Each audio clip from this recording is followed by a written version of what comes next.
Okay, everybody, it looks like my recording's working here. I'm going to just show you some things on the screen. This is to just continue on with the demonstration I've been doing with using authentic real-world texts as mentor text to read, to find out what they're all about, and then to actually do some writing with them. So this is going to be showing you some of the process for doing the writing.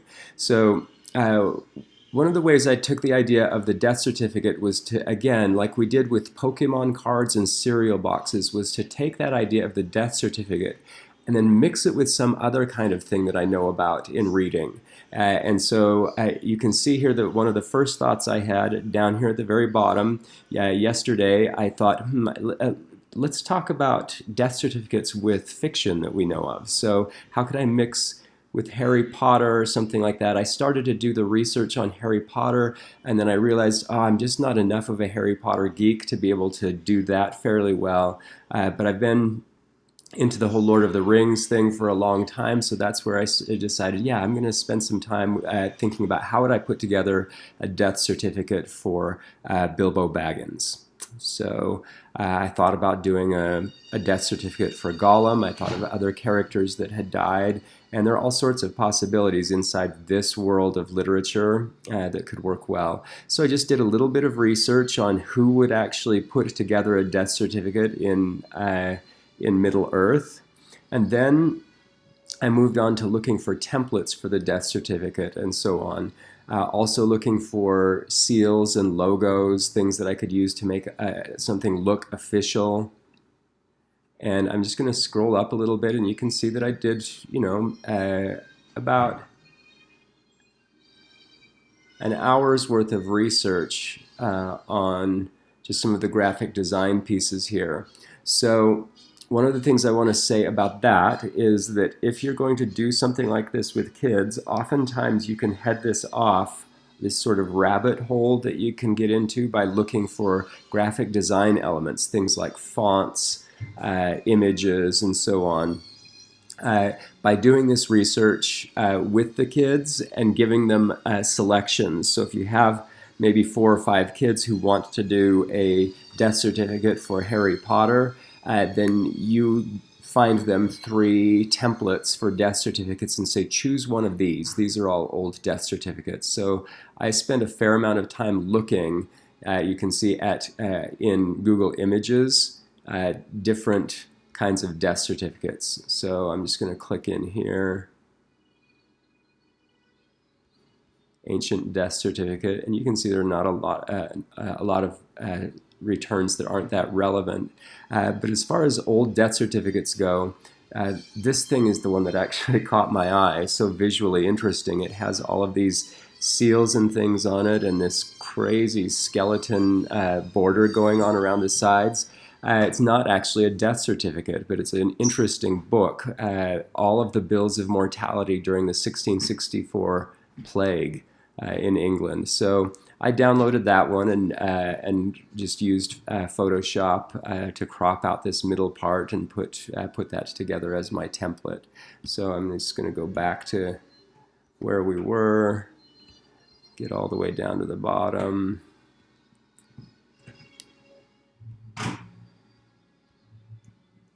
You don't realize how much you use until you've how many things you see on the internet until you actually sit here and scroll through your history. So I actually spent a lot of time looking at that bill of mortality thing because it was a super interesting rabbit hole. I found out that it's from a book, and there's actually a copy of the book available. Check this out.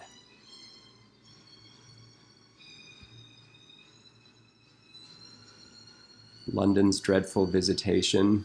Oh yeah, I can get a copy for only $41,923.16, and they're charging me $18 for shipping from the UK.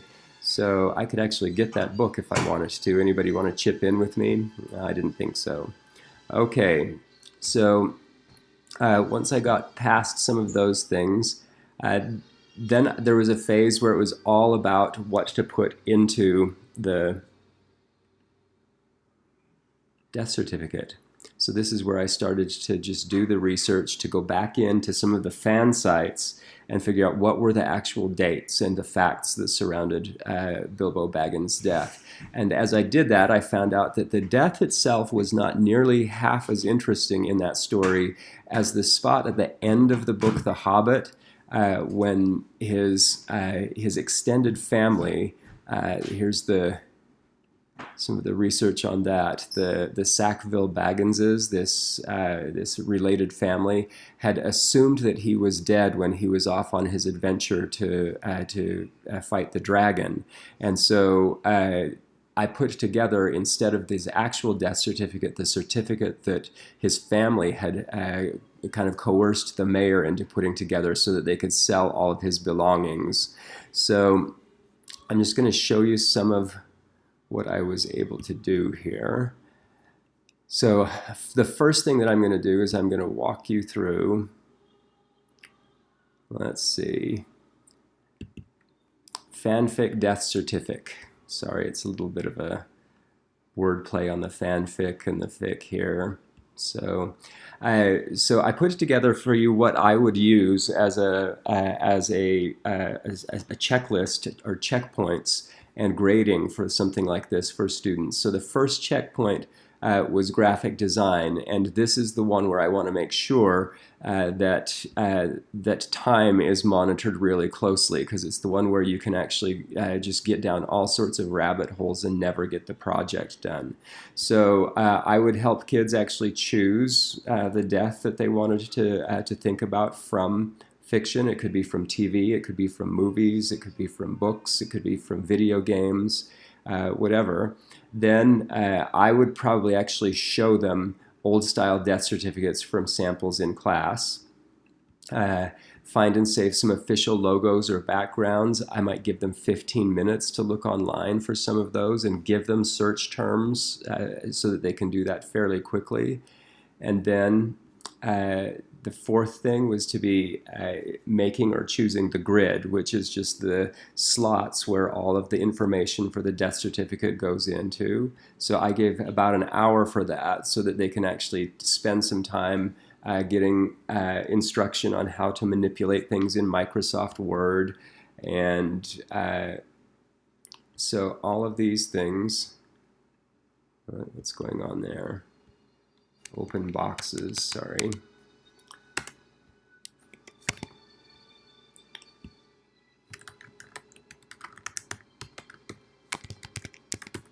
About 20 boxes. Choose whether they want to do it paper sideways, paper tallways, then title, logos, and seals, and then the outcome, the template for the death certificate. So you can see that I give them points for doing some of this visual research, and then points for completion of it.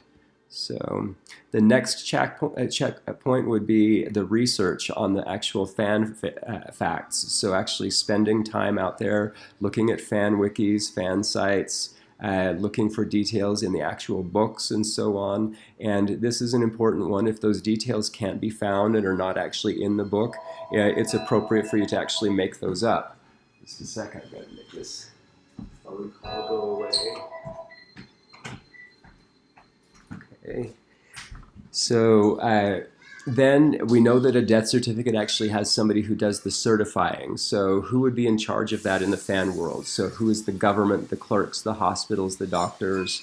And then the outcome then would be just a list of the facts that are going to be entered into the death certificate. So we actually move away from the graphic design for a little while, and I want them to have just a list of 1 through 20 where they put together the facts and then modify or arrange that list of facts to kind of put together things in a specific way.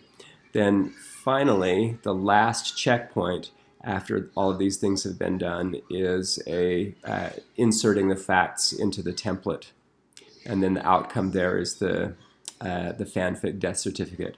I give that a lot of points because I want process to be worth a lot, but I want this particular thing, if they choose to do it, I want them to kind of get all the way to the end and get points for publishing it. Now, in a writer's workshop, this checkpoint 3 publishing is actually something you could say, okay, we're going to do publishing at maybe 1 month intervals, where you're going to take some of the pieces where you've done the research, you've done some of the drafting and production for them, and you're going to bring that piece to final publishing. So you might have various projects in Katie Wood Ray's study-driven approach to things where you have people do a lot of drafting in this vein and have them choose once a month when they're going to get to something like this. This process right here, I would probably, with a lot of giving them ideas on the templates and other things, I would budget probably about 6 or 7 days for this. It'd probably go beyond a week and take a fair amount of time for people to get all of these things done with all of the other things they might be writing in their notebooks and so on. So this isn't all they would be doing with writing for the week, but this kind of checklist gives people a way of actually figuring out, okay, this is how I'm going to get to the outcome. I'm going to go through this process and so on. So that takes us to the folder. I'll go to the folder and let's see, where's my ELIT 632 folder? I guess that was it. Oh, I'm gonna have to maybe pause this for a sec. Oh no, I'm sorry, I put it in my other course, my death certificates folder. Variety of text, death certificates, then I made a whole folder. You're getting a sense for classroom library here. I have hundreds and hundreds of online files, and all of these just for death certificates. And then here's my folder for the Tolkien Fanfiction Death Certificate, and here's my template. So I took that template, and now I'm going to open up the Word file that everything got inserted into.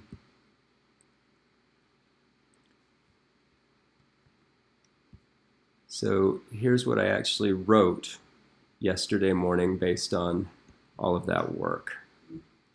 This death certificate. So Bilbo Baggins, place of death unknown, and this is a certificate on presumption of death.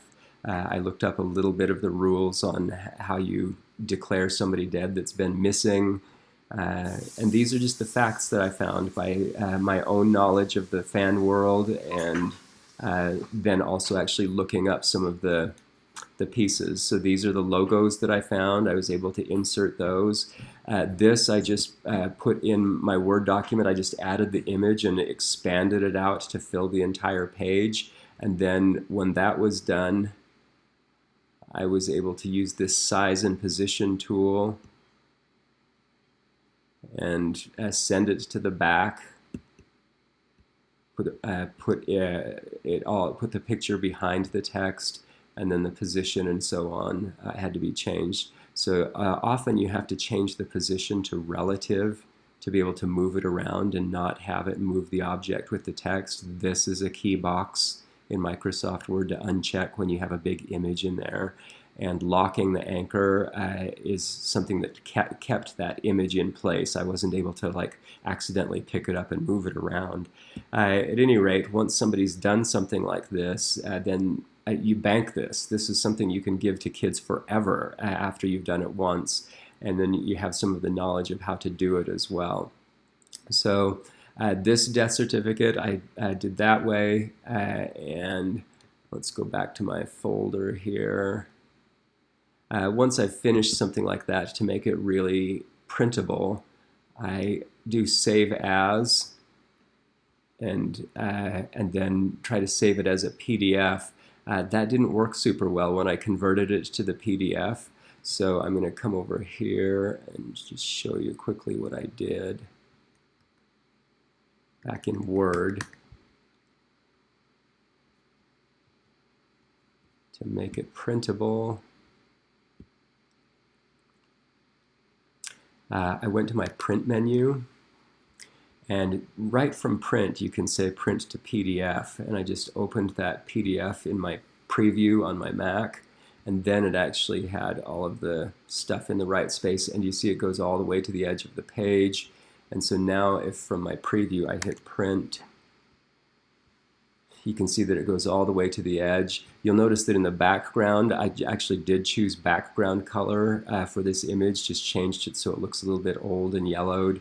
But then I can choose to send this to a color printer, and that color printer will print this out with that nice yellow color in the background.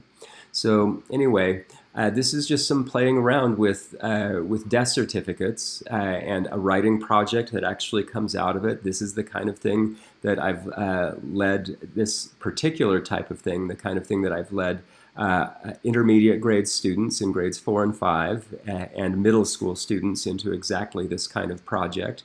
And it's the kind of thing they really get into, making a better death certificate than their friends are making, getting the facts right because people around them know the fan fiction stuff. They know shows like Game of Thrones. They know video games like Fortnite. So imagine what you would do if you opened up any kind of fan fiction connections to authentic text. And let's just take that a step further. What would food packaging look like in a fan fiction world? Harry Potter is full of all of that kind of thing. So you could actually say, okay, what would the actual food packaging look like for this stuff? All right.